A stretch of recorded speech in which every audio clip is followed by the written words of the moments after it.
एक बार कुछ दोस्त बैठकर दारू पी रहे थे। अब पीते पीते दारू हो गई खत्म, तो एक दोस्त बोला कि चलो बे ठेके से और दारू लेके आते हैं। तो बाकी दोस्त बोले कि भाई बहुत रात हो गई है, अब कोई ठेका खुला नहीं होगा। तो पहला दोस्त बोला कि अबे तुम चलो तो सही, दारू लाना हमारी जिम्मेदारी है। ठेके पर पहुंचते ही पहले वाले दोस्त ने अपनी जेब से फोन निकाला और ठेके पर जो नंबर लिखा हुआ था उसको डायल कर दिया। अब ये नंबर था ठेके के मालिक का, और जैसे ही ठेके के मालिक ने फोन उठाया तो पहला वाला दोस्त बोला कि अंकल जी आपका ठेका कब खुलेगा। तो अंकल जी बोले बेटा कल सुबह 10 बजे खुलेगा। यह बात सुनते दोस्त एकदम से रोने लगा फोन पर कि अंकल जी प्लीज अपना ठेका अभी खोल दो, नहीं तो मैं तो बर्बाद हो जाऊंगा। जैसे ही अंकल जी ने ये वाली बात सुनी वो गुस्सा आ गए और बोले तुम पागल वागल हो क्या, अगर एक रात को तुमको दारू नहीं मिलेगी तो तुम बर्बाद हो जाओगे। तो दोस्त बड़े प्यार से बोला कि अंकल जी दारू वारू का कोई चक्कर नहीं है, मैं तो आपके ठेके में गलती से बंद हो गया हूँ, आके मुझे बाहर निकाल दो बस एक बार। अब ये बात सुनते ही अंकल जी को आ गई दया। अंकल जी भागे भागे आए रात को और अपना ठेका खोल दिया। लेकिन जब अंकल जी ने देखा तो ठेके में तो अंदर कोई था ही नहीं। तभी पीछे से आवाज आई कि अंकल जी अब जब ठेका खोल ही दिया है तो 2 बोतल देसी दे ही।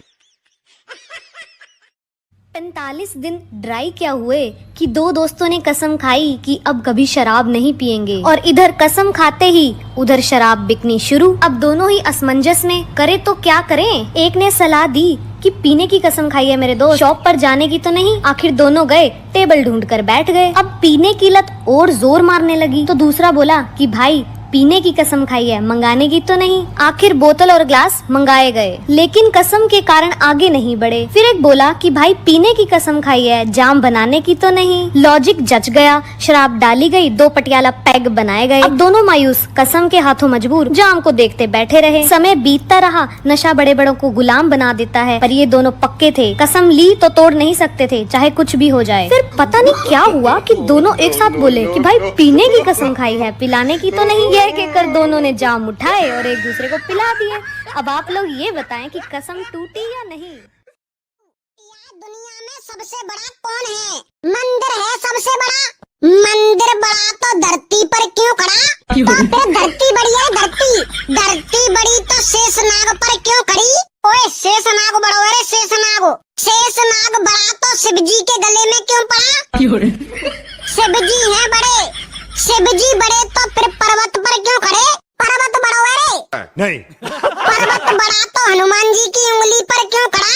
अरे यार हनुमान जी बड़े हैं। हनुमान जी बड़े तो श्री राम जी के चरणों में क्यों पड़े? और मुझे ध्यान आएगा, श्री राम जी बड़े हैं।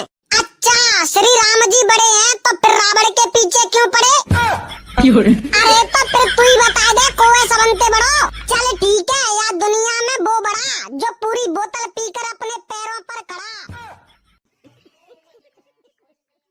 एक बार एक लेडी बस से कहीं जा रही होती है, उसके साथ में 3 बच्चे भी होते हैं। थोड़ी देर में कंडक्टर उस लेडी के पास आता है और बोलता है मैडम टिकट प्लीज। ये लीजिए भैया, मुझे हग्गूपुर की टिकट दे दीजिए। मैडम ये तो बस आपके टिकट के पैसे हुए।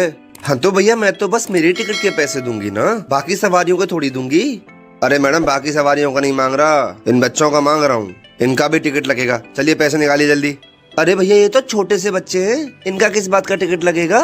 मैडम ये सारे 5 साल से बड़े हैं और 5 साल से ऊपर का पूरा टिकट लगता है मैडम। अरे भैया 5 साल के हैं ही नहीं, ये वाला 4.5 साल का है, ये वाली 4 साल की है और ये वाला 3.5 साल का है। बताओ फिर किस बात का टिकट लूं मैं? अरे मैडम कैसी बात कर रही हो आप, टिकट नहीं लेना है मत लो, पर बच्चों की उम्र में अब तो कम से कम 9 महीने का रखो, 6 महीने में थोड़ी बच्चा होता है मैडम। अरे करम फूटे, बीच वाली जेठानी की है, जेठानी की। आया बड़ा ज्ञान बांटने वाला।